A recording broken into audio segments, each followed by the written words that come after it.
If the field is really there, and if the indigenous people know it, and if the ancient people know it, why don't we know it?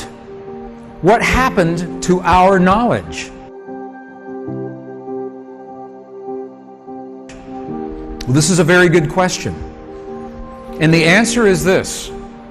In our Western tradition, and when I say Western, I'm assuming that we are of the Judeo-Christian tradition, is what I'm talking about here.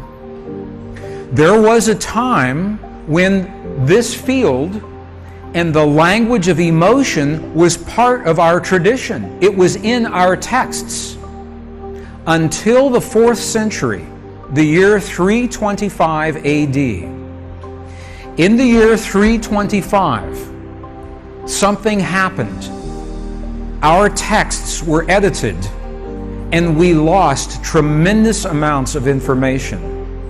The Emperor Constantine, in the early Christian church, with the early Christian Bible, had to make decisions. What information do we include? What information do we exclude? And what we know now is that at least 45 books were either completely taken away or tremendously edited into what we call today our Western biblical tradition. And when those edits were made, we lost the information that tells us everything is connected. We lost the information that tells us the language that speaks to this field. We know the information was lost because we are now recovering the information in the Dead Sea Scrolls, in the Nag Hammadi Library, in the Coptic texts. This is how we know this information was lost. There are many places in this program where the entire day could be one topic, and this is one of those places. Because we could do an entire workshop on the information that was lost. And we won't today. But I wanted you to see an example of the books that were taken out of our text. This is some of the examples of the books.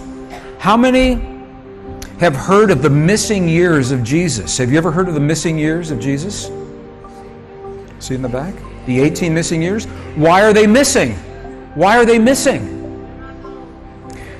In these books, there is not only a book, the infancy of Jesus, there is the infancy of Jesus, book 1.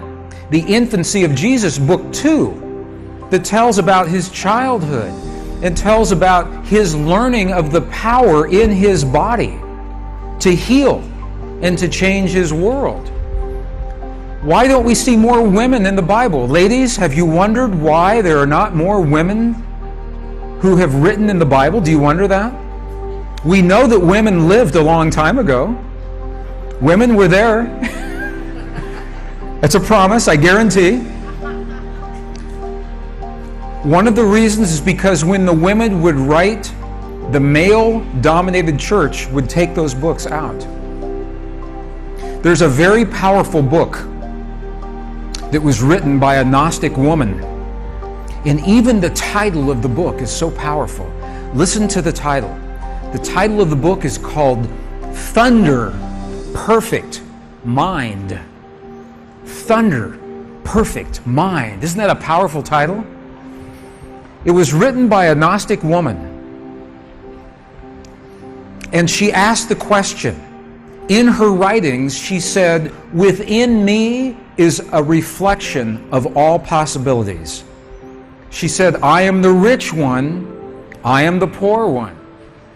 She said, "I am a virgin, and I am a whore." She said, "I am the son of your mother and the daughter of your father, and I am all possibilities that you can ever imagine. I represent everything that lives within you. Why do you fear me? Why do you stone me to death at your city gates?" What a powerful text. And I can see when the church fathers went down the checklist to say, what books do we keep? What books do we toss? Thunder Perfect Mind, they said it's gone because it was such a powerful book. But these are some examples of the books that were completely edited. They were taken out. These are the books, these are the books that were condensed. They were left in the text, but they were condensed and edited tremendously. Just to give you some example, have you ever read the Bible and felt like it was incomplete? Have you ever read the book of Genesis? In the beginning, God created the heavens and the earth. God breathed the breath of life into the nostrils of man, and man became a living being. We were created in one sentence in the Bible.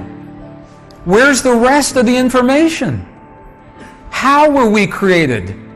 When you go to any other spiritual tradition, there is paragraph after paragraph, column after column, page after page, talking about the creation of your soul and your body and my body, and how it happened and who is responsible. But in our Bible, we have one sentence, and everything else is gone because it was edited. What was taken out? There's not only book 1, there is book 1 of Adam and Eve, book 2 of Adam and Eve, that tell us the secrets of our origins, of our creation, of our heritage. So this is one of those places we could spend all day on this, and we will not, but I wanted you to see information was lost. When our texts were edited, information was lost from our tradition that was not lost from other traditions. And this is why it makes sense. This is why it makes sense to go to Tibet in the monasteries, to the mountains of Bolivia and Peru, Nepal, India, Italy, the desert Southwest, because there are records in those places that fill in the missing pieces, that complete the information. We found them in the Dead Sea Scrolls. In the Nag Hammadi Library, there are the Gnostic texts, the Coptic texts, the Essene texts.